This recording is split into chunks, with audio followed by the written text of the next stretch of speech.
ready. They say they need to ban the podcast equipment and take y'all mics away. And oftentimes when I listen, shit, I agree. For real talk. Hey, man, just because we know people don't mean that they know things.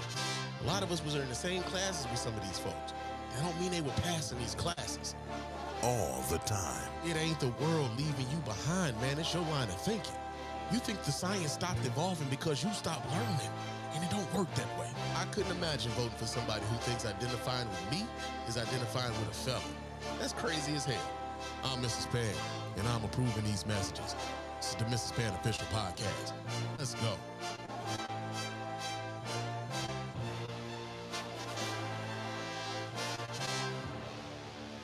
Yo, what's going on, everybody? Welcome to the Mr. Spann Official Podcast. I'm your host, Mr. Spann, and this is episode number 77 of the show. And, yo, man, check this out. 2 shows in 1 week, nigga. Come on, man. Clap it up for your boy, man. Come on, man. Clap it up for your boy. You know what I'm saying? You know, we trying out here. We trying out here, bro. Not only that, I worked 3 hours of overtime today, too, man. So, like, are we still getting it in, right? Still getting it in. You know what I'm saying? You know, still getting it in, still got to work in and everything else. You know, I think it helps a little bit though, like the fact that it's the summertime and you know, it doesn't get dark until late. Like it just got fucking dark probably 30 minutes ago here in Detroit, right? So like you know, by the time I get home, man, I ate, I done showered, I done, you know, got stuff together and whatnot. But I said I was gonna be on here at 9:45. I didn't quite make you know, 9:45. So in that front, it was a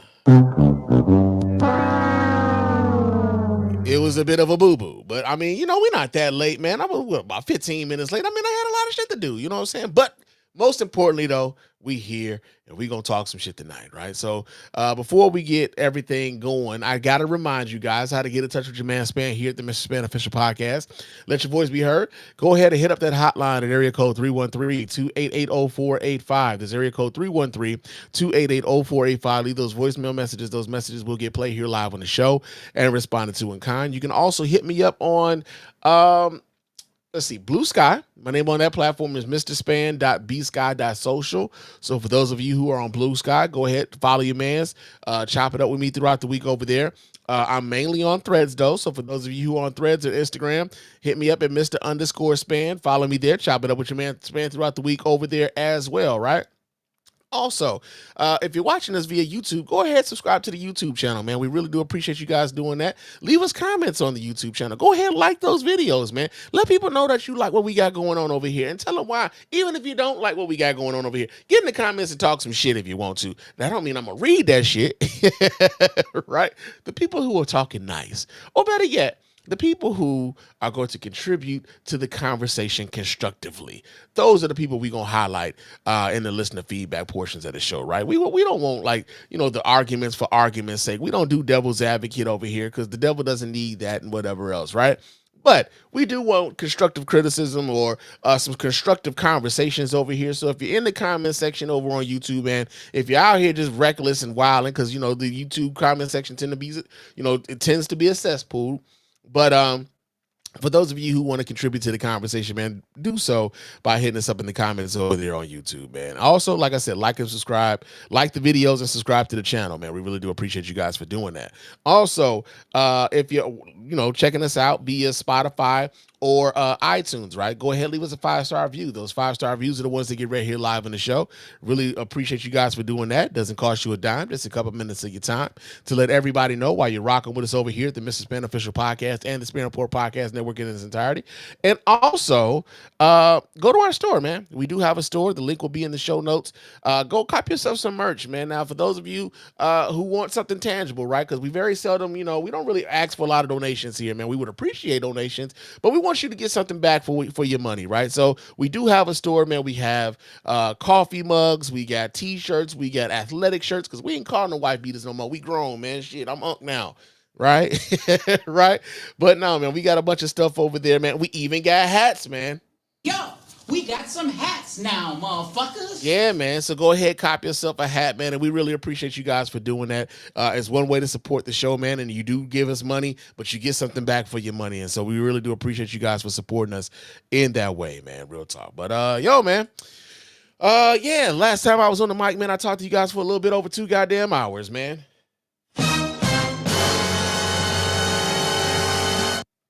In real talk, that's my fault, right?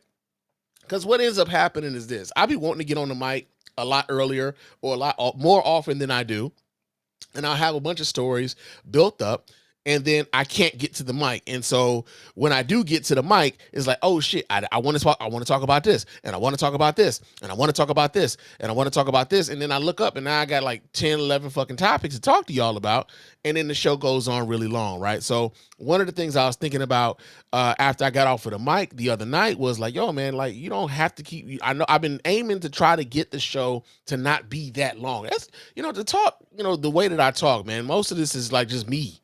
Right? It's just me talking. I don't really have a lot of guests on right now because we've been dealing with some technical issues when we do have guests. So until I can get that, that nailed down, I want to make sure that, the sound quality is good for you guys so you don't have to deal with that, right?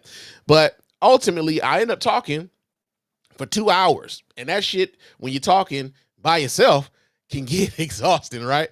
So, hopefully, I can get this to a place where I can just 5 or 6 and boom, boom, boom. We have some fun. We laugh. We talk about some serious shit too. And then we get on up out of here and we go on about our day. And then boom, maybe you get 3 shows. Maybe you get 4 shows. Maybe you get 2 shows, but you're getting more consistent shows. And that's what I want for you guys over here at the Miss Spann Official Podcast, man. Real talk.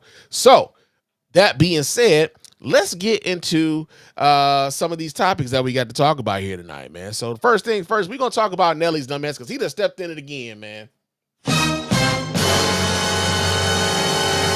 What is wrong with y'all's boy, man? What is wrong with this nigga, man? Why does he insist on being petulant about this shit, man? Take your fucking licking, man. You had to know this shit was coming, bruh. You had to know it was coming. It's something that just niggas just don't want to take their whoopings, man. They just don't.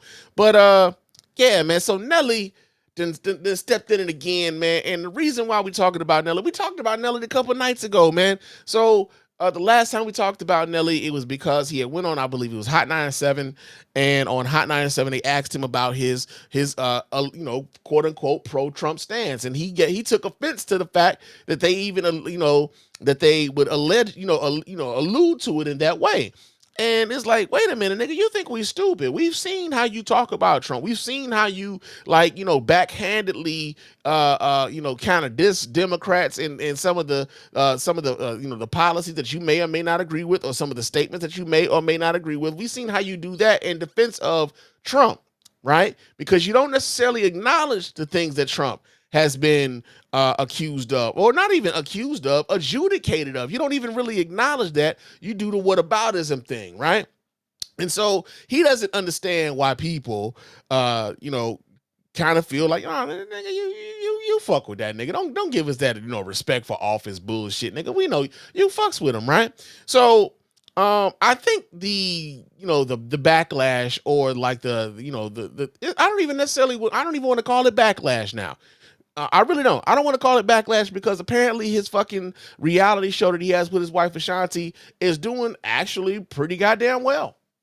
It's doing pretty well. So I don't know how much backlash there is. I'm pretty sure Chrisette Michelle would like to grace that motherfuckers are showing Nelly and things of that nature. But one of the things I've always said is like, well, not me, but think of how stupid the average person is, and then realize half of them are stupider than that. No, real talk.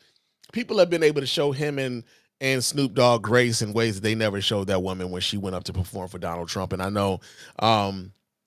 know that's got a grate on a lot of sisters when they see this dude out here with a new reality TV show being celebrated.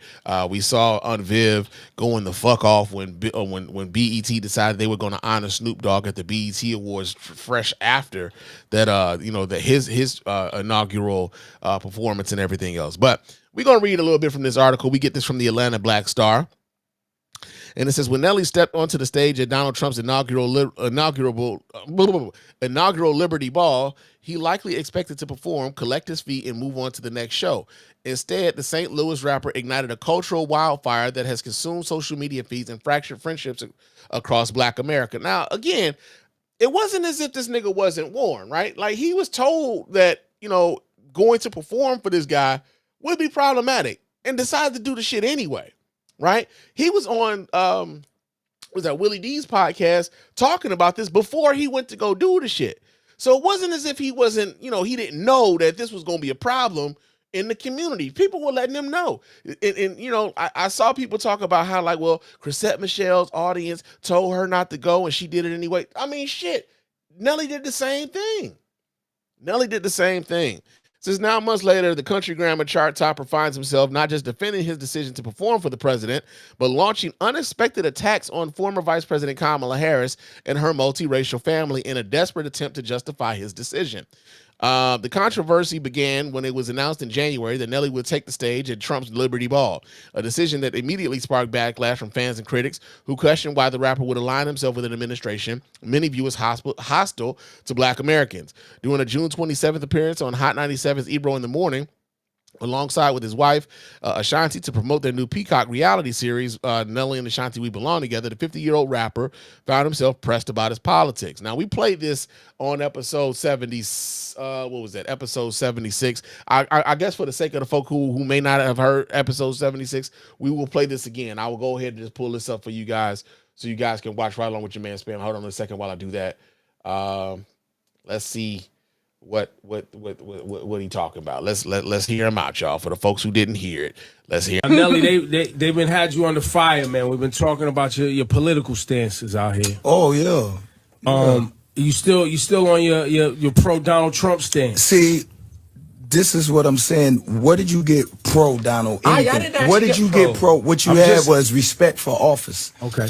And it's great how people spin narratives to things that I think best fit whatever they're against. Mm-hmm. You know what I'm saying? Instead of giving a brother the exact fundamental of what he did, what he said. Nobody's doing that anymore. Everybody's, if you did this, you're for him. And it's amazing how you could do something, but if you don't agree with everything that somebody does, which I plainly said that, I don't agree with everything my wife does. So to be in a situation to where, no, I have respect for the office. This person does some things good. This person does something good. I never endorsed any president. All right. Now, here's the thing. I don't think anybody was asking whether or not Nelly endorsed anybody, right? The point of the matter at hand was, listen, we've already seen like what a Donald Trump presidency could look like. We got that in 2016 through 2020. We saw how Donald Trump reacted to protest and we reacted to protests of George Floyd and Breonna Taylor and Ahmaud Arbery. We saw how he used the military for a photo op, used tear gas on peaceful protesters so that he can go across the street and take a picture with a Bible upside down to make it look as though he was forceful or in control of the situation, whatever the fuck, right? And even then, he was asking his military generals whether or not he could actually fire upon protesters. Even then. So it's not as if people are blind to who Donald Trump is and what he represents, right? We had already had inklings of that. Okay, so that's what Nelly said. Now, go ahead and pull this down though. All right, so okay, so this is like it's like a transcript of what we've already heard. I'm trying to get to a point where we're not hearing this. Okay, it says, and this is from the Shade Room. So, take it with a grain of salt. We don't really fuck with the Shade Room like that, but they are sourcing the Shade Room here at Atlanta Black Star. It says that Nelly steps into the Shade Room to address backlash after performing at the inaugural Liberty Ball. Me and Snoop do more for the community and have been doing so for over 20 plus years. And this is where, again, guys, they get in their feelings because, people are like, hey man, what you do for the community is cool. But this here is fucked up. And they're getting upset at the fact that, like, people are expressing the fact that they don't rock with this shit that he just did, right? So here's what happened. He went into the comment section of a Shade Room post because the Shade Room reposted the video we just played here, okay? So this is what Nelly wrote in the comment section of the Shade Room. He says, I'll put up whatever me and Snoop do more in the community and have been doing for over 20 years against any of you that are just on here talking trash and have no stats to back up what you mean to the community. From the black families that we employ to the black children that we help every day and all year through our nonprofits, whether we're sending kids to schools on scholarships to HBCU or helping young black boys in LA, Gang Central, with his junior football programs, which many players have went on to go on to the NFL and live their dreams. And on top of that, we are black men. We are black men married to beautiful black women with black children. Should be inspiring to most, but some of y'all have a problem with because the prosecutor who probably locked up more black men. Okay, so off top, man. Who probably locked up more black men than that we have helped. Woman of color with a white husband and white kids did not win the election. Again, I reiterate, I did not campaign for anyone. I do not tell people who to vote for. I respect and love our country from the top to the bottom, good and bad, and I am very aware there is a lot of things in this. Now, keep in mind, Kamala Harris ain't saying shit to this nigga about none of this, right? Yeah, you getting backlash because you went to go perform for Donald Trump. Now, if you were saying that you're not endorsing anybody and you don't, you don't understand the backlash, why Kamala Harris out here catching strays then? Why would you come after her for marrying who she decided to marry and being in that family and those kids loving her like a second mom and calling her mama and things of that nature? Like, why is that a problem for you? Why are you trying to lean into some of the right-wing talking points of Kamala Harris? Like, I'm not one of those folks. I remember, what was that? I saw a post, I want to say earlier this morning. Let me see if I could find it, man. I saw a post on Threads. I want to say it was Reese Colbert. Because Reese Colbert, I love Reese Colbert, man. She be out here spitting. But I think Reese Colbert has something to say about him coming after Kamala. Y'all know Reese don't play about Kamala. So let me see if I can find that particular post, because Reese was going the fuck off. Let's see here. There we go. I see Reese. And yeah, here it is. I'm going to pull this up so you guys can watch right along with your man Spann. Let me take this down. And, all right. So let's do this. I'm going to pull this up so you guys can watch right along with me here. All right. There we go. Let me see if I can blow this up some. Office, what you're not going to do is sit up. I know we have bigger fish to fry than Nelly's stupid ass opinion on anything, but where I draw the line is where now he's decided to disparage Kamala Harris to deflect away from the fact that he decided to buck dance for the Grand Wizard in the Oval Office. What you're not going to do is sit up here and run Kamala Harris's coochie facts and talk about who she married like that has any relevance to the black community. Just like who you married 2.5 seconds ago in secret has no relevance to the black community either. The same with Snoop. You want to bring up Kamala Harris's record lying, saying that she was out there just locking up a whole bunch of black men. Actually, when Kamala Harris was district attorney, she created a re-entry program that actually kept black men out of jail for things that they were getting sentenced to 20 years for. When she was attorney general, the black male incarceration rate actually went down. Not up, down. You also skip past the fact that she's a motherfucking senator and a whole ass vice president of the United States. Talk about some old shit. Got your facts wrong. You want to talk about Kamala's record getting it wrong. Let's talk about Trump's record. Because be clear, the backlash to you has nothing to do with Kamala Harris. It has to do with Donald Trump, the motherfucker in the White House right now. You the one that want to, because it's always popular to dump on a black woman, bring her back in it, and think you don't find a friend of Jesus by slandering her. Let's talk about Donald Trump. This is who you supported. Mr. I ain't political, I ain't this, and I'm trying to keep it positive, but except for you won't keep it positive when it came to Kamala Harris. So let's get to it. He's the one, if you want to talk about criminal justice, who just got in here and got rid of the consent decrees that related to what we were all on the motherfucking streets marching for: Breonna Taylor, Ahmaud Arbery, even Tyree Nichols, and George Floyd. He's the one that just did that. He's the one that's sitting up there pardoning, dropping charges for cops who done beat up black people. So you want to talk about criminal justice. So don't ever in your life think that because you married a black woman, that's some gift to the black community. Congratulations to you. I hope you have a happy wife, happy life. But if we're going to talk about impact on the black community, then we could talk about how Kamala Harris, when she was the vice president, elevated the issue of black maternal health, which your wife just had a baby, so she would know something about black maternal health, to the level to where now Medicaid covers in almost every single state 12 months of postpartum coverage as opposed to 6 weeks. 60% of black babies are born under Medicaid. When she was the vice president, she led the charge on eradicating lead pipes, expanding broadband access, and a whole number of issues that I can go boom, boom, boom down the line on. So no, Nelly, your scholarships, Biden-Harris had record HBCU funding, and when she was a senator, she increased funding while Donald Trump was president. Your stuff that you're doing, which is great, you get a cookie for that. That does not equal to what Kamala Harris has done as vice president. If you want to have some smoke for somebody, have some smoke for the motherfucker that's in the White House right now. I can list off 50 things that you could call his ass out about. The only thing that you need to be saying right now is, I regret the harm that my performance caused, the perception that my performance was an endorsement. I do not support the actions of Donald Trump. That's the only thing you need to say, and then keep it cute, keep it mute. I know. All right. So first things first. God damn! That. But also, Threads, man, I really need y'all to get like a proper video player, though. I wanted to pause that, you know what I'm saying? And I couldn't pause it to like interject or anything.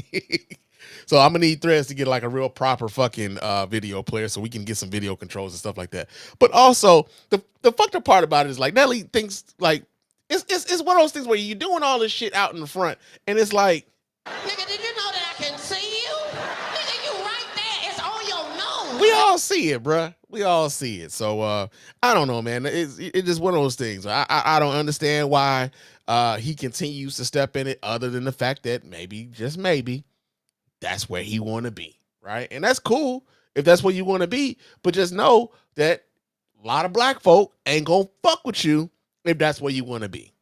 And that's where it is right now. So yeah, man, got that going on. Let me go ahead and pull that down. Reese was going to fuck off, man. She was mad as hell. I ain't mad at her. Real talk. Let's see. Let's get to something else.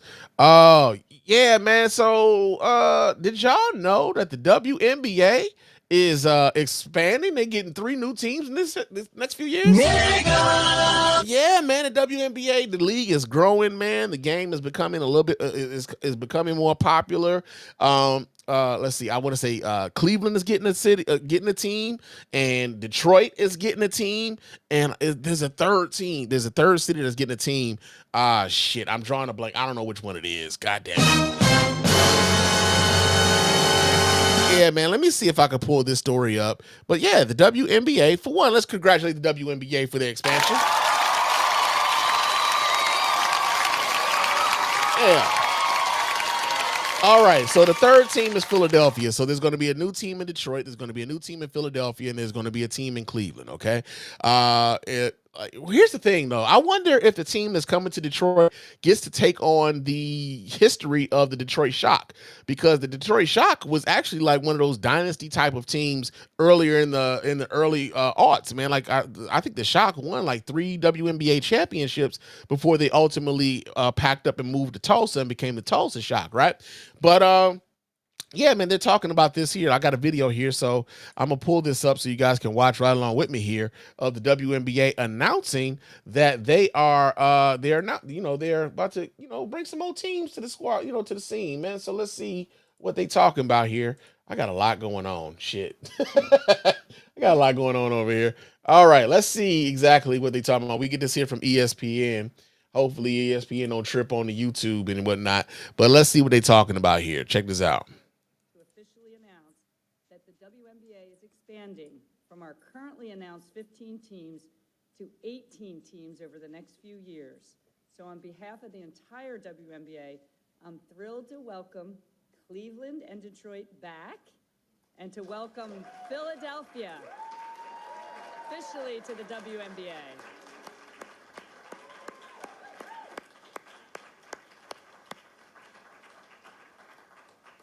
These are proud cities with powerful sports legacies, each one rich in basketball tradition and fueled by passionate fan bases, what we know they're going to show up for the W.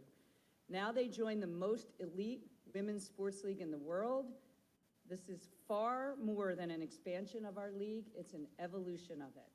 So this is a bold step forward as we grow our footprint, create more opportunities for players, and inspire the next generation of fans around the globe.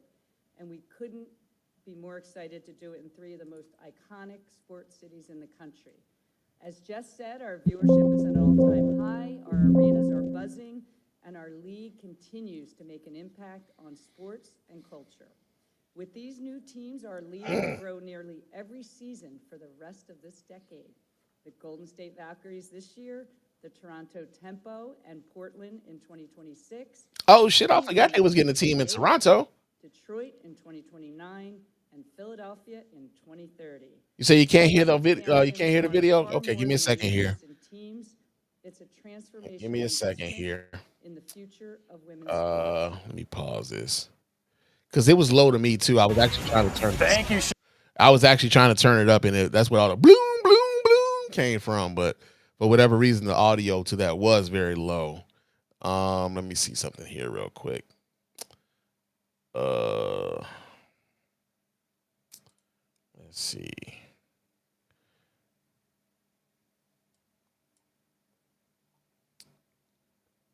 Can I go back? Yeah, let's see if I can. Let's see if we can do this way.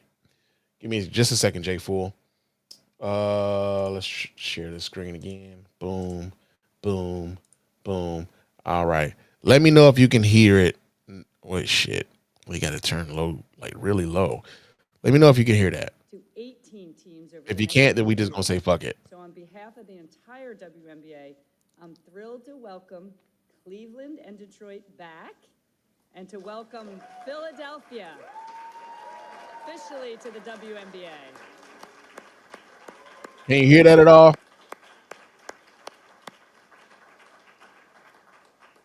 These are proud cities with powerful sports legacies, each one rich in basketball tradition and fueled by passionate fan bases. Yeah, it's still low. Okay.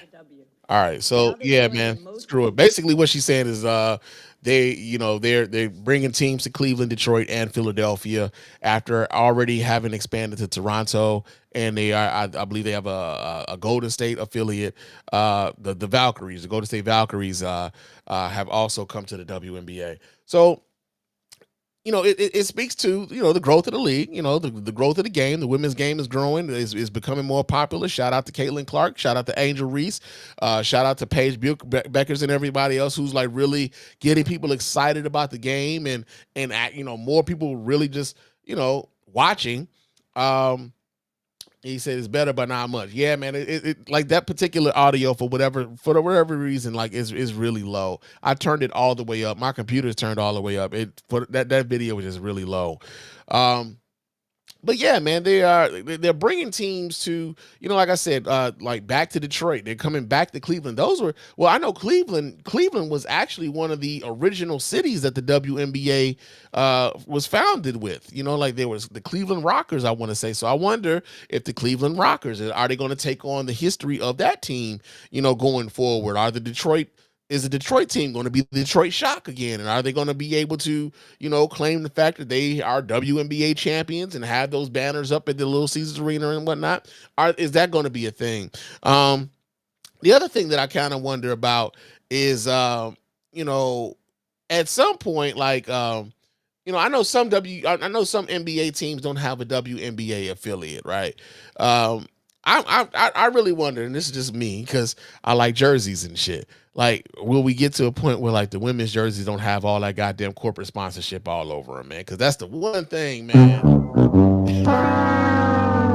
They be doing the ladies dirty, man. I hate the fact that they jerseys got all that corporate sponsorship all over it, man. You looking at a Ring doorbell advertisement on they shit, or like Mayo Clinic and shit. Be like, man, I want to play ball. I want to think about basketball. I ain't thinking about getting sick, nigga. Like, what the fuck?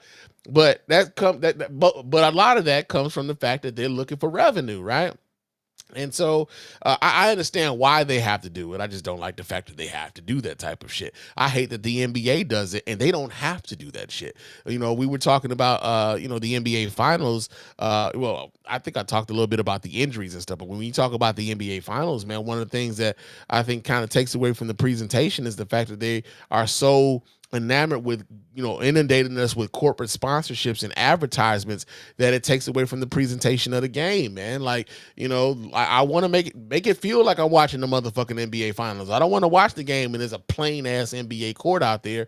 I mean, you doing all this special ass shit for the fucking the in season tournament with them god awful ass courts that y'all produce for the. If you could do that for the in season tournament, then damn it, you can do that for the NBA finals. And then on top of that, they move the NBA patch to the back of the jersey so they can put the corporate sponsorship on the front of it. I hate that shit.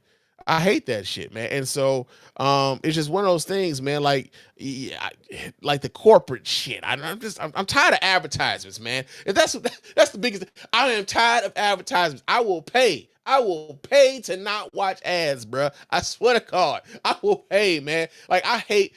I'm about to go on a tangent here, but like when you listen to your favorite podcast, man, and then you for whatever reason the podcast then stopped and you get 3 whole minutes of some fucking ads. Now I get it. There's a skip button. But y'all got to understand, your man Spann worked with his hands. I'm listening to a podcast while I'm at work. I can't keep pulling my fucking phone out to keep skipping 15 seconds.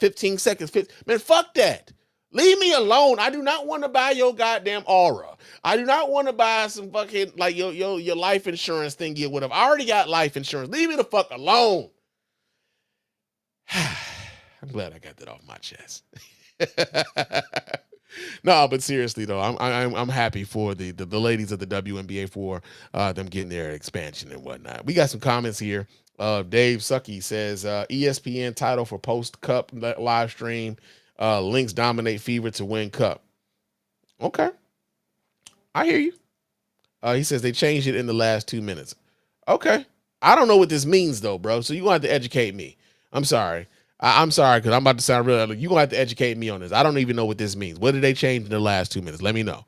But also, real quick, the reason why we're bringing up the fact that the WNBA is expanding, not only because this is news in and of itself, but there's one WNBA player who doesn't seem to be all that happy at the idea and is really kind of underwhelmed at the idea that there's going to be an expansion of the league, so to speak. And her name is Sophie Cunningham. As a matter of fact, Sophie Cunningham was like, she doesn't really know if anybody really cares about going to Detroit or Cleveland to watch a WNBA game.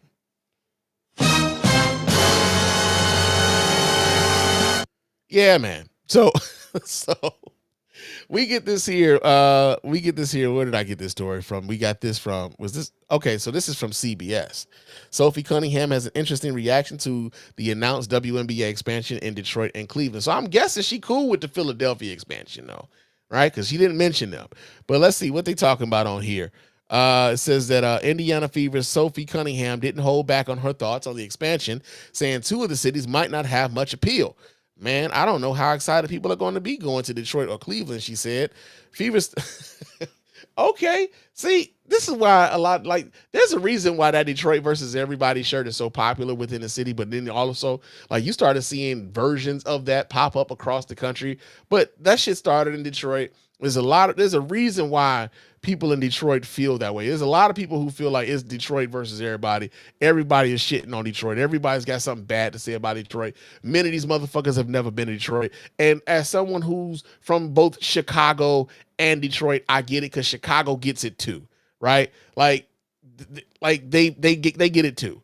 So I get why people in the city be like, man, fuck y'all, man. We sick of this shit. We tired of y'all shitting on us, man. We got shit here. You don't have to. I mean, and oftentimes it's coming from people who have never been. Coming from people who have never been here before, but they always have something to say. So let me pull this up because she's talking, and I want y'all to hear what she had to say. So let me let's do this here. Let me stop that. Let me pull this up so you guys can watch what she had to say.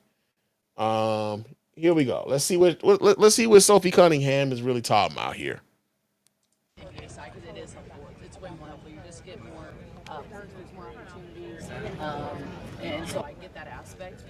I also think that you want to listen to your players. This shit sounds low too, man. Why they so low? Get excited to play in Y'all college. fucking- And I do think that Miami would have been a great one. Like everyone loves. Oh, she wants to go to Miami. Amazing city. Kansas City, amazing opportunity. There's a huge arena downtown that no one's using. Hold on a second. She said Miami would have been an amazing city, and I don't disagree with her on that. I really don't. Then she said Kansas City, bruh. I got family in Kansas City. I ain't got nothing against Kansas City. Kansas City got great barbecue in Kansas City, and they got the Chiefs in Kansas City. I don't know anybody who's like really, really like, hey man, I really got to get to Kansas City. I really got to get to Kansas. Man, you know what else on my bucket list? Going to fucking Kansas City. Yeah, man, I got to get there, man. I got to go to fucking Kansas City. Right? I don't know anybody clamoring to go to Kansas City. I think that the women's soccer league is showing that like people draw, you know, and so I'm not so sure what the thought process is there. But at the end of the day, you also want to make sure that you're not expanding our league too fast. I think that's also another. Here's another thing too. I find this interesting too. And I just thought about this for a second. This is probably why she mentioned Kansas City. Kansas City is in Missouri. She went to college in Missouri. So there may be a little bit of homerism going on there that she isn't really necessarily revealing. But yeah, that might have something to do with that, right? So it says, let's see, they've had, hold on, we got some comments here. Dave Suki, they've had teams move and fail. Okay, so here's the deal though, right? I hear you. When the Shock were here though, the Shock were actually a pretty big fucking draw. I'm not exactly sure why the Shock moved from Detroit, but when the Shock were good, the Shock were a very big draw. As a matter of fact, I believe the Detroit Shock went to they won 3 WNBA championships. I believe the Detroit Shock actually have the women's basketball record for attendance at a WNBA game at over 22,000 fans. So, like, you know, I get that, you know, and this was back in the aughts. This is back before the WNBA was as popular as the WNBA is now, right? So the idea that, yeah, they had a team before and they lost a team, I mean, yeah, that was 20 years ago. Things changed, player. Things changed. Not only that, you know, they were playing in an arena 20 miles outside of the city. Detroit right now is one of the few, if not the only. I'm gonna go out on a limb here right now. Detroit is probably the only major metropolitan area that has all 4. And right now, if the WNBA comes to Detroit, when they come to Detroit, we'll have all 5 major sports leagues playing within a mile of each other in downtown, in the city center. The Lions play in Ford Field. The Tigers play in Comerica Park right across the street from that motherfucker. And then Little Caesars Arena has the Detroit Red Wings, the Detroit Pistons, and now whatever they're going to call this new WNBA Detroit team. Like, they're all going to be within a mile of each other, bruh. So, like, because of that, I think, you know, it being in the city center and because of that area, because I'm familiar with that area, that is a entertainment district now. Like, yeah, man, I think they're going to be a good draw, especially with the growth of the league now. So, yeah, man, like, you know, just to say that, like, yeah, they had teams and they failed. Yeah, and the odds, the league wasn't doing good either, though. Let's keep that a buck. She went to school and she went to Missouri, bro. I already looked this up. She went to Missouri. Okay. We don't have to argue about this. There are no teams between Indy and Vegas. I mean, again, though, like, let's keep it a buck. While she's talking about, you know, whether or not people are going to be excited to come to Detroit or Cleveland, she plays in Indiana, bro. And no shot to Indiana. You know, I got, you know, some of my favorite people are from Indiana. One of my partners, my boy AG, he's from Naptown. My boy, shit. I'm drawing a blank. One of my guys from college, man. Shit. Dewan. My boy Dewan is from Indianapolis. I got a few casters from Fort Wayne, a few casters from Gary, right? My cousin lives in Gary, Indiana. But I say all that to say, hey man, I ain't never met nobody that went out and they went, hey man, you know, I just got to get my ass down to Indianapolis. Never heard it, ever. So like to shit on the teams, okay. And she also went Okay. All right, bro. I said I see Dave is really on this shit, man. Shout out. Hey, no, real talk, man. Shout out to you though. Shout out to you. I think we just gonna disagree on this. Okay. I just think we gonna disagree on this, Dave, because like again, you could big up the towns you wanted to get a team. You don't have to shit on the towns that did get a team, especially like a city like Detroit, a city that is on the come up. Like I said, when they did have the WNBA here and they did have the Shock here, they won 3 WNBA championships. They set the record for attendance. And then on top of that shit, let's think about this not this past NFL draft, but the NFL draft that was here before that, where the Detroit drew almost 1 million visitors to the city for the draft. I'm sure, what was that? What was it before? Kansas City didn't do that. Green Bay damn sure didn't do that. Detroit set the record. So to act as though Detroit doesn't have any fucking bona fides as far as being able to support a WNBA team, kiss my ass. They will never. I know where it is, man. I've been there. It's okay, Dave. It's okay, bro. Oh, man. Hey, man. You know what? No, real talk. Shout out to you, Dave. I appreciate your contribution to the conversation, man. I really do. It's just funny. To me, this is just funny. Because like I'm seeing you typing and I'm talking about something else and then you talking about something like a couple minutes later and it's just the delay. It's the delay in the communication, brother. It's okay. It's okay. I think we're disagreeing about, I think the disagreement is about her leveling whether or not there should be teams in these cities or whether or not the players will be excited to play there. Again, she plays in Indiana. If you're going to be talking about if you're going to talk about whether or not anyone has any excitement about going to a place, it's very hard for you to be like, saying that playing in Indiana. That's all I'm saying. That's all I'm saying, man. And as a Detroiter, right? I live in a Detroit suburb, but again, as a Detroiter, I've been here for a long time. I can claim Detroit if I want to. But as a Detroiter, yeah, man, we don't take kind of the people talking shit about the area, bruh. We are sensitive about our shit here, man. We get shit on all the time. So we tired of that. That's all I'm saying. We tired of that, man. Real talk. So, yeah, come to Detroit. See Detroit before you start talking shit about Detroit. And stop watching these fucking YouTube videos where people go to the ghettos and go, do their little ghetto tourism and all that other shit. The same thing they do in Chicago, right? Stop watching those videos. Come to the city. Come see the people. Come smell the people. Come smell the food and all that stuff, right? But don't shit on the city, man. The city done been through enough shit already. Real talk. Let's see. What else? Dave got something to say here. He says, I think it's shit that a league whose influence doubled when a girl from west of the Mississippi joins the league and you don't put one of the 5 teams in that region, you're shitting on a new fan base. I don't know if you're shitting on a new fan base, man. I don't know if those areas could facilitate a WNBA team. Just think about this for a second now. Just think about this. Oklahoma City Thunder, for instance, right? They just won the NBA championship. And you'd have been hard-pressed probably 20 years ago to convince anybody that Oklahoma City would be a viable NBA market, right? Still considered a pretty small market. But you would have been hard-pressed to find anybody who, hey, man, we've got to get a team down in Oklahoma City, right?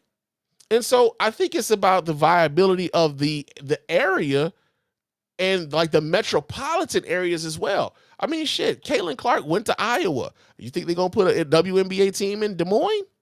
I don't think so. I think the biggest thing going in Iowa is going to probably be the Iowa Hawkeyes forever. Right? Right? That's just what I'm saying. Like, I'm not saying that to disparage the area at all. I'm just saying, like, as these corporate entities, as much as I hate all this corporate entity shit, I'm thinking like this is how they looking at it. Hey, I don't know if that team will be economically viable in Missouri or Iowa or Kansas or Wyoming. Like, these are states that really don't have a whole lot of people in them. This is why there's a reason why they was calling these places flyover states. Again, not a shot. Just because it's just the amount of people there to support. That's all. That's all I'm saying. So, yeah, man. Like I said, Dave, I appreciate your contribution to the conversation. I really do. But we got to move on, man. We got to move on. Thank you so much for everything you had to say tonight, man. Thank you so much. He said only 17,000 to fill an arena. Now, I said we're moving on. We're moving on. So, yeah, but Sophie, come on. You got to, come on, baby. Can't be doing that. Can't be talking about us like that. That shit is not going to fly, man. Them people in them cities are not going to let that shit fly. Now, speaking of Detroit, though, I guess he's a former Detroit Piston now because Malik Beasley is a free agent, but they done caught this motherfucker up in a damn in a gambling scandal. That'll be a monkey's bare-assed uncle. Yeah, man. So yeah, he's about to get a bag and fucked up the bag because he was trying to get the bag the wrong way. Something like that. Let's see what they talking about, man. Let me go ahead and pull up my article here. We get this here. This also comes out of ESPN. It says that Beasley was subject of betting probe, had financial issues. So let's see. How does this sound? Because, you know, these ESPN videos have been very low audio-wise. Let me see if this plays right. Okay, that sounds decent. Let me see if I can pull this up so you guys can watch right along with your man Spann. Hold on just a second here while I pull this video up. See what they're talking about on ESPN in regards to Malik Beasley. All right, here we go. Check this out, y'all.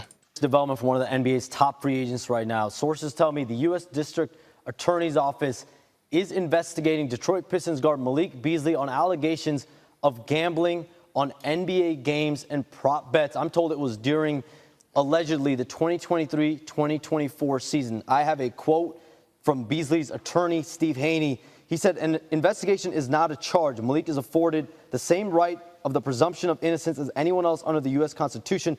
As of now, he has not been charged with anything. I am told, though, that Beasley and the Pistons were in serious talks on finalizing a 3-year, $42 million contract that would have brought Beasley back to Detroit. But now those talks are on pause.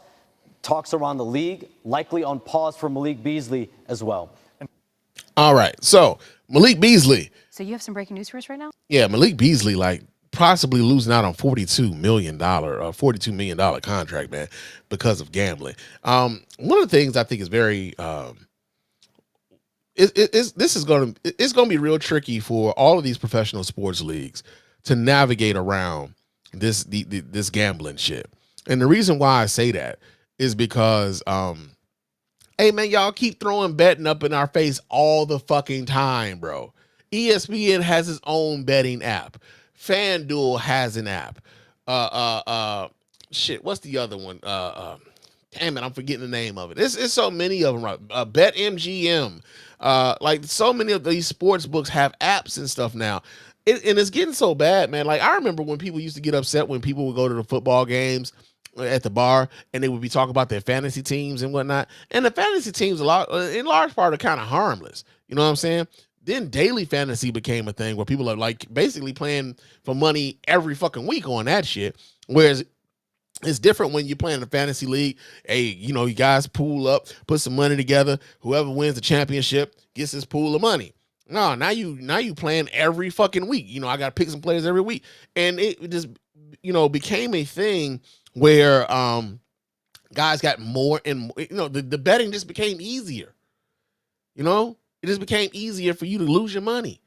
And I remember, I want to say it was last year, man. I saw, it might have been, I want to say it might have been on like Last Week Tonight. What's my man name? Dave Oliver, something Oliver.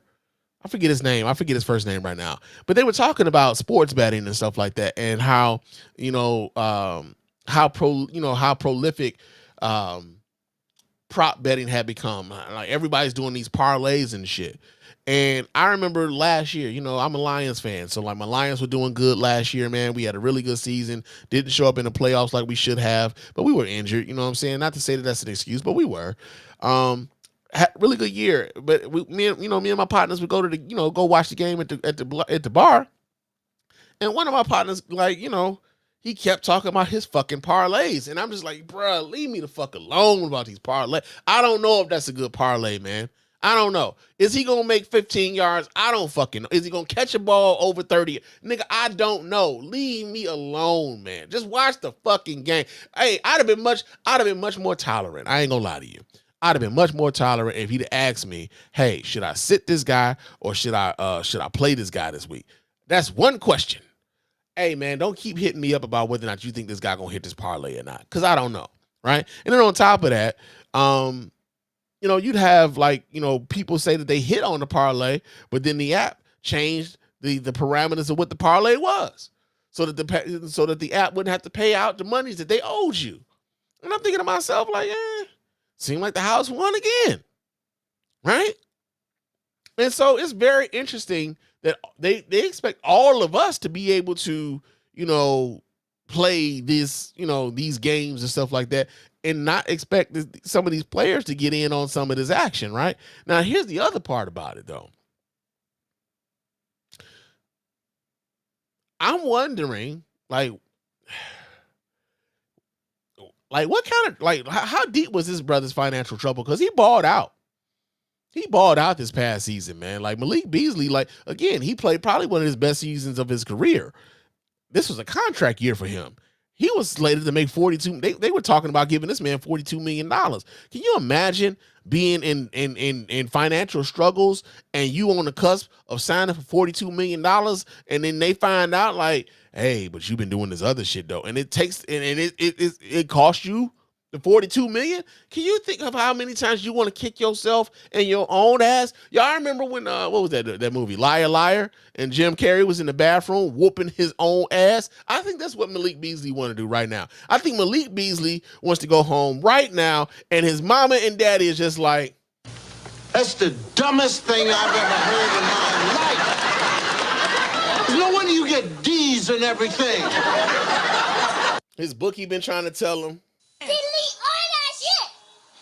Delete all that shit. Let's play with you, piggy. he betting on other players and shit, and just, Oh, that was different. it's just a thing, man. It was just a thing.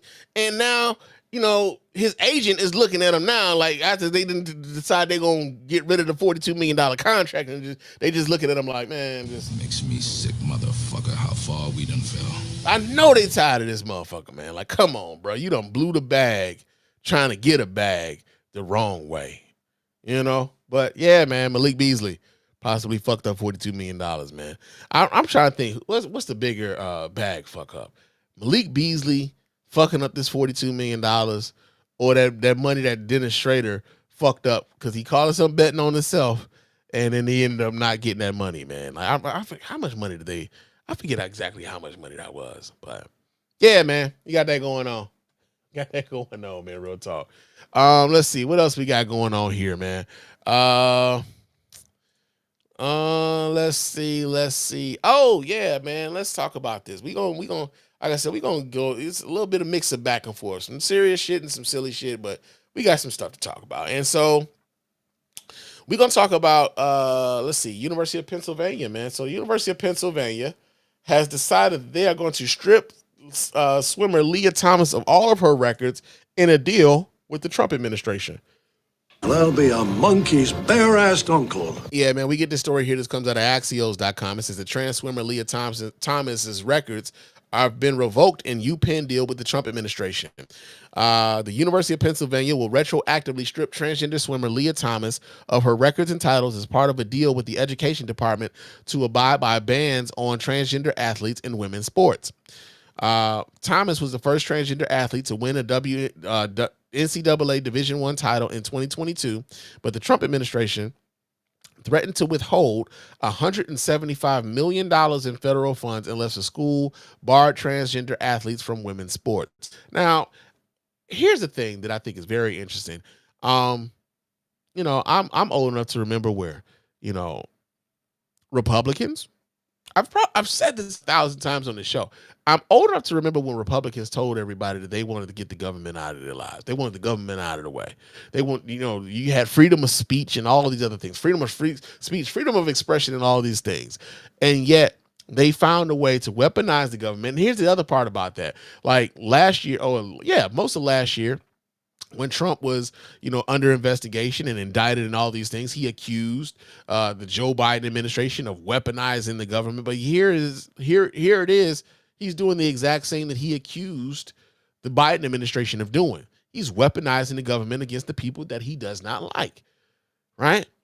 How do you think about this for a second? I don't even think Lia Thomas is a student at the University of Pennsylvania anymore. I don't think they swim for the University of Pennsylvania anymore. And yet, in order for the school to get $175 million in funding from the federal government, they have to denounce Lia Thomas's ever existing as a swimmer for that school. Think about that for a second. Right? It says today is a great victory for women and girls, not only at the University of Pennsylvania, but all across our nation. Education Secretary Linda McMahon said in a statement. Linda McMahon, wife of Vince McMahon, who's currently under investigation, I believe, for sexual assault and everything else. Birds of a feather and all that other stuff. The department commends UPenn for rectifying its past harms against women and girls, and we will continue to fight relentlessly to restore Title IX's proper application and enforce it to the fullest extent of the law. Now, again, as I've said on this microphone plenty of times, they act as though men are clamoring to decide to become trans in order to dominate women's sports when that's something that's not happening. One of the things I think is very interesting, I saw this on a meme earlier today, as a matter of fact, but it's I forget exactly the exact verbiage, but it says something to the effect of conservatives like to create imaginary scenarios and then get mad about them and vote on those imaginary scenarios, something to that effect, right? And to a large degree, there's this, right?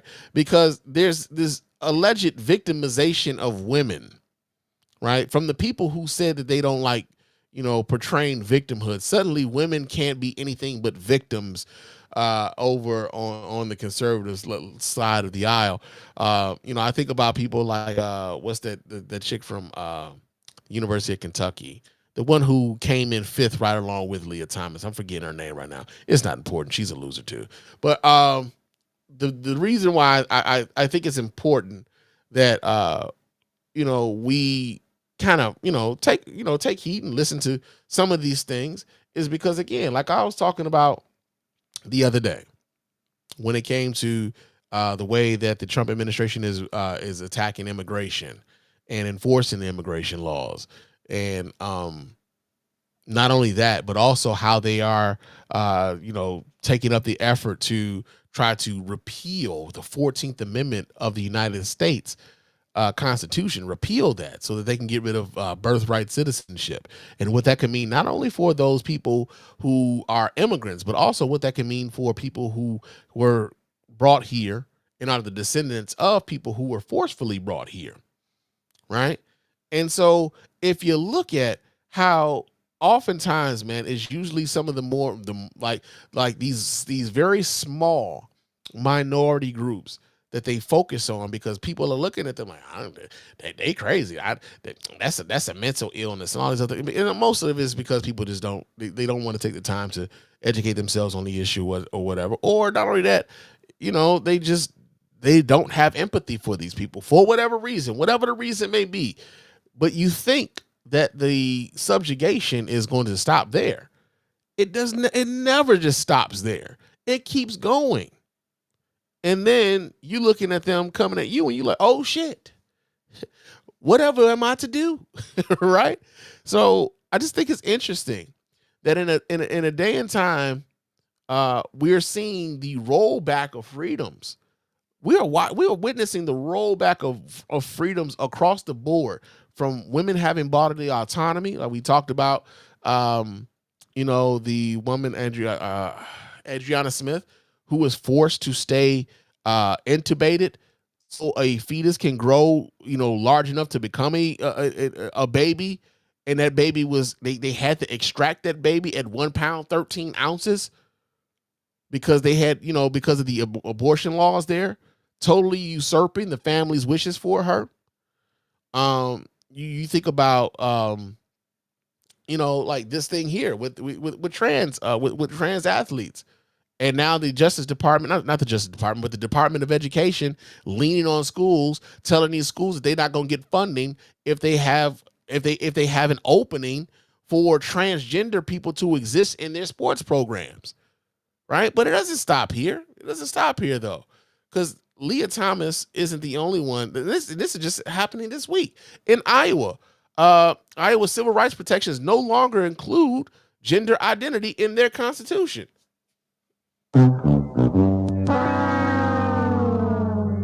So we get this story here. This comes out of ABC News. Let me see if is this one of those things that is just music and captions, or are they saying some shit?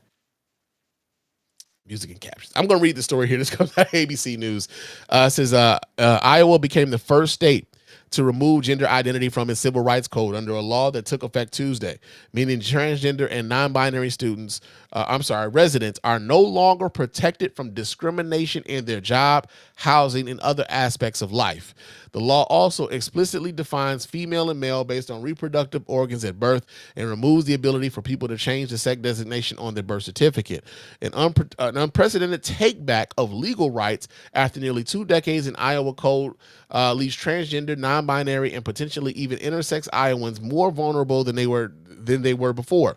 It's a governing doctrine now widely adopted by President Donald Trump and the Republican-led states, despite the mainstream medical view that sex and gender are better understood as a spectrum than as an either-or definition. Now, think about this for a second, man. We are living in a time where most people aren't very educated on a whole lot of things.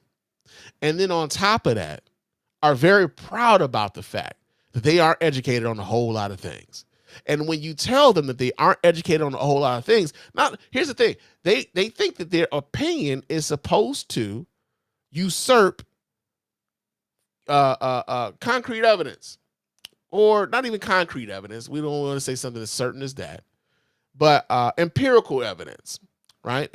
Things that have been studied by people who are learned in the field.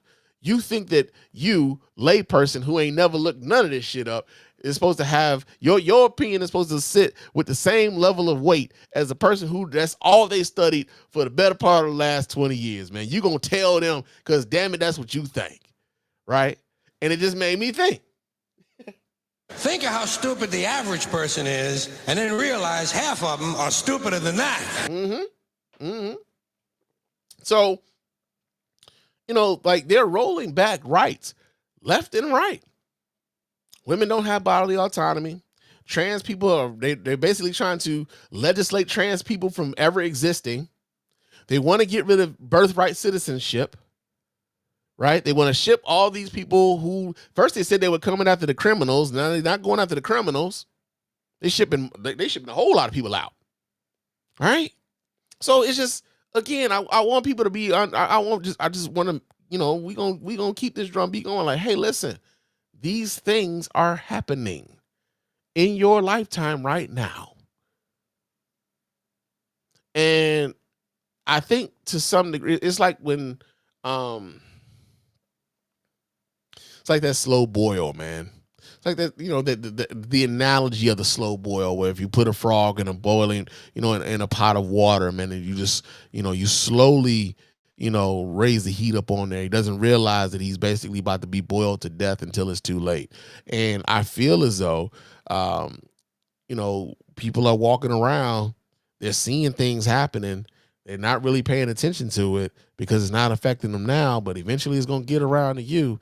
And then when it gets around to you, you're going to want somebody to do something, but they were looking for you to do something before and you didn't do anything. Right? And I know, it's one of those, it's hard to it's hard to articulate exactly what to do. I'll be, far be it from me to tell people exactly what to do because I don't know exactly what to do. Otherwise, I'd be out here doing it. And I take pride in listening to people smarter than me, right? That there's the humility in that. Like, yo, man, I don't know everything. I mean, I try to stay learned on a bunch of shit, but hell, I'm learning every day. And unfortunately, I think a lot of people, after they got out of school, they stopped learning. And they think that whatever it was that they learned in school, that's it. So this is why, you know, you had them same motherfuckers who were asking you, hey man, teach me how to use this phone. Because they ain't had those damn phones when they was in school. Hey man, teach me how to use this, you know, like things progress. Our knowledge of things progress. Our understanding of things grow and evolve over time. If you're growing and learning and evolving with the times. Far too many people are finding themselves stuck in what they know, and they're not open to learning about anything else. And unfortunately, their reluctance to learn anything about anything else ends up leaving a lot of people feeling marginalized, but not only just feeling marginalized, being marginalized by the government. That's actively happening right now. All right. Let's see. One last story, man. We're gonna get the hell on up out of here. Oh shit, no. I'm sorry. 2 more stories, then we're gonna get the fuck up out of here. Apparently, we got some breaking news, man. Yeah.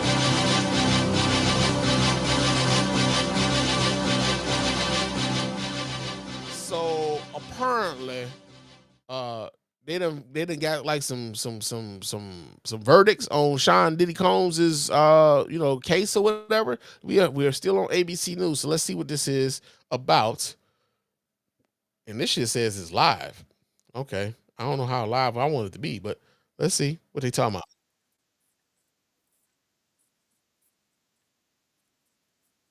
Oh shit! I thought I was about to announce that this nigga was guilty.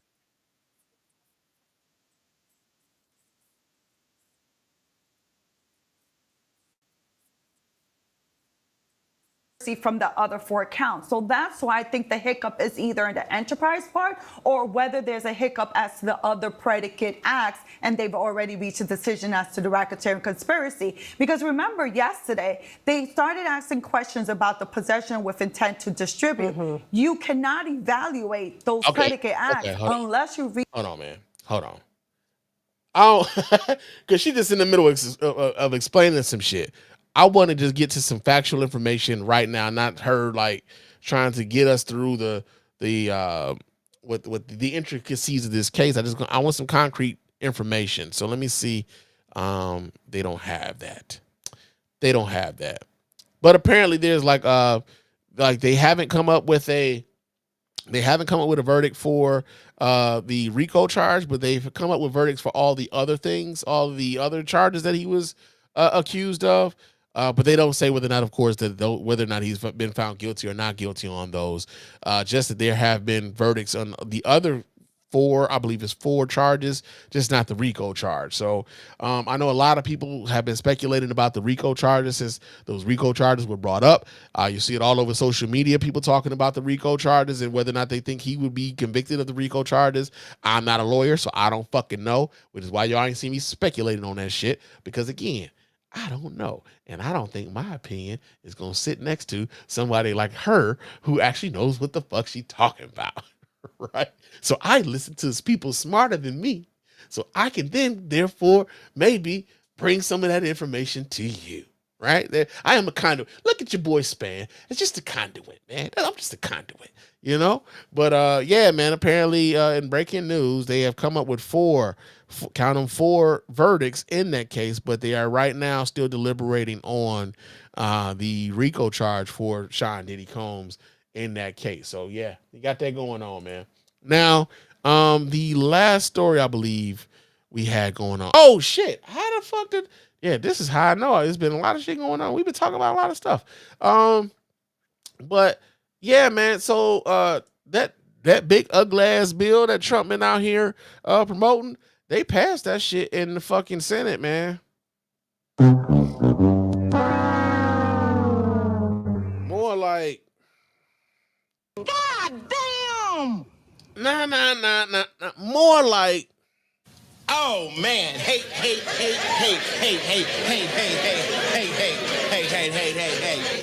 yeah, man. So let's see. We get this here. It says Senate mega bill marks biggest Medicaid cuts in fucking history.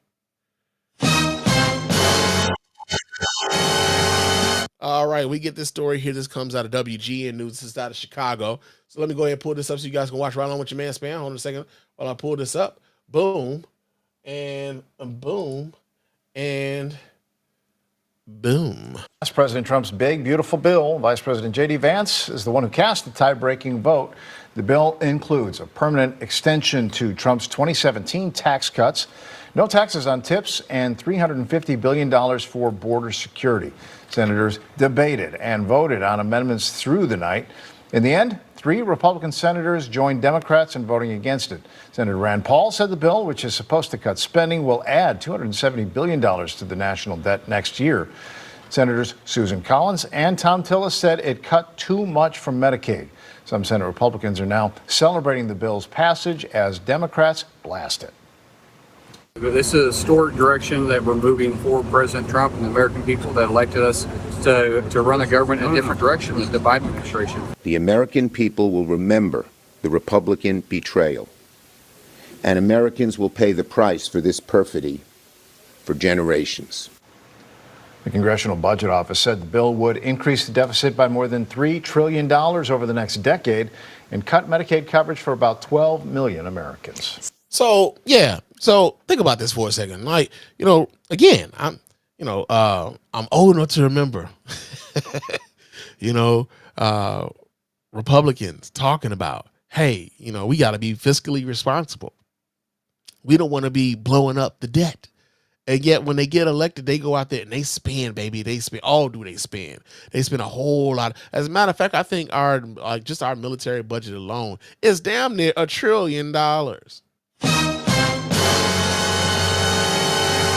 Just for the military. Now, if you got all this money for fucking war, why we can't feed the poor, as my man Tupac said back in the day, right? Y'all want to cut Medicaid. Now, here's a part that I think is very interesting. Like, in order to sell this to people, they had people talking about Medicaid as if people get paid out money for Medicaid, right? They were out here selling it as though, hey, we got people out here who are getting Medicaid and they can get out there and they can go to work and we got to have work requirements for this.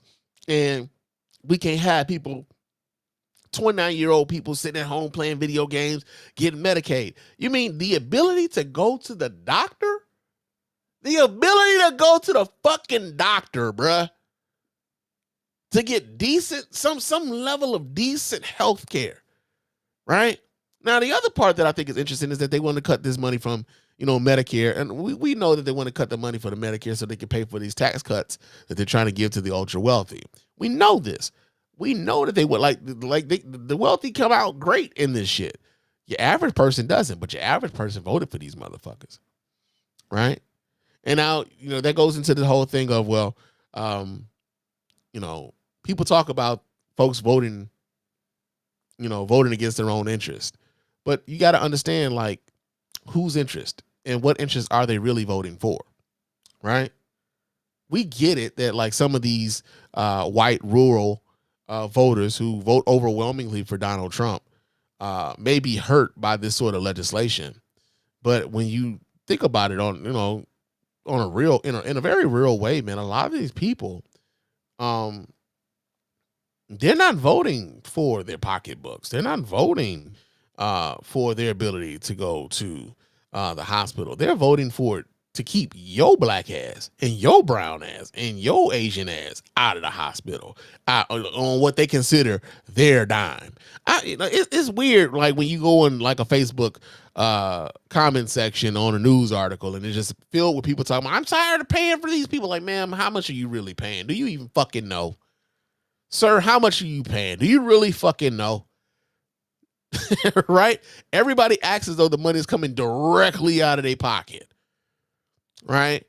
But when you've been sold the idea that whiteness is the default in this nation, yeah, you will tear this motherfucker down before you would allow for it to be in the hands of someone else. And again, I've said this to you guys before. White people are scheduled to become a minority in this nation by the year 2045. They are pulling on every fucking lever to maintain power and control in this nation, because they'll die before they give it up to our black and brown asses. this is the backlash of 8 years of Obama, where they would go out and say, yeah, I voted for Obama twice. But then they would also say, well, Obama was nothing but a race hustler. I really thought he was going to bring the country together, but he didn't. And then they vote for Donald Trump, who does nothing but tear the fucking country apart. Right? So yeah, man.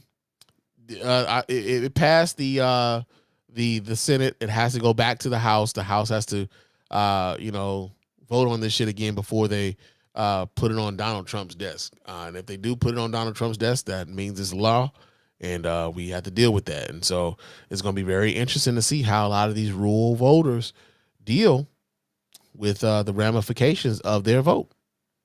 Real talk. A lot of people are going to suffer. A lot of people are going to suffer needlessly because of the stupidity and the sheer ignorance of a lot of the people in the voter in our electorate, right? But yo, man, I've been talking long enough. It's an hour and 15 minutes. I didn't plan to go this long. I really didn't. But we had a lot of stuff, and we had some stuff come up, so we got that going on. And yo, shout out to my man from before, man. What's my man name? Let me pull him up again. Dave, my man Dave, man. He says, "What you saying?" Wait, Dave was really upset about there not being a. Hey, shout out! Dave is really upset about there not being a WNBA team in Kansas City. That's not to say that they won't ever do it, though, man. He says, "Well, you're saying my city can't support a team. I didn't say Kansas City can't support a team. I'm saying that nobody is breaking their neck to get to Kansas City in much the same way that Cunningham said. That's all. That's all I'm saying." It's all in good fun, man. It's all in good fun. But yo, man, we about to get on up out of here. But of course, before we do, I got to remind you guys how to get in touch with your man Spann over here at the Mr. Spann Official Podcast. Let your voice be heard. Go ahead and hit up that hotline at area code 313-288-0485. That's area code 313-288-0485. Oh, shit. Excuse me. 0485. Leave me those voicemails. Of course, those voicemails we get right here and reply to here live on the show. And if you're watching us here live on YouTube and on Facebook, chop it up with me live, man. Call into the hotline, man. Chop it up with your man Spann. We can, go back and forth that way. Real talk. Also, hit me up on Blue Sky. My name on Blue Sky is Mr. Spann.bsky.social. Go ahead and follow me there. Chop it up with your man Spann throughout the week. I am mostly on Threads and Instagram, though. Mostly Threads. But you can catch me on Threads at Mr._Spann. And on Instagram at Mr._Spann. So go there, chop it up with your man Spann throughout the week. Also, if you're watching this via YouTube, man, go ahead and like the videos, man. Go ahead and subscribe to the channel. And also comment on the videos, man. We really appreciate you guys for contributing in that way. And if you're contributing constructively to the conversation, man, we will highlight your comments and reply to you on when we do our feedback portion of the show, man. Real talk. Also, leave us a 5-star review on iTunes and on Spotify. Those 5-star reviews are the ones that get read here live on the show. We really do appreciate everybody who does that. Doesn't cost you a dime, man. Just a couple of minutes of your time to let everybody know why you're rocking with us over here at the Mr. Spann Official Podcast and the Spann Report Podcast Network in its entirety. And also, go to our store, man. The store will, I have a link to the store in the show notes, man. Go to our store. Cop yourself some merch, man. Get yourself some fly shit. We got t-shirts. We got athletic shirts. We got, cups and coffee mugs and athletic, like water bottles and shit. We got mouse pads. We got, laptop covers. We got some stuff, man. And of course, Yo, we got some hats now, motherfuckers. yeah, we got some hats now too. So yeah, man, we really appreciate you guys for supporting us in that way, man. Real talk. But yo, man, it's getting a little late. Your man Spann got to go to work tomorrow. Why does it do that, man? But yeah, man, I got to go to work tomorrow, man. But it was good talking to y'all tonight. This will be up in a few. But I will talk to you guys again soon. But until next time, fam. Peace.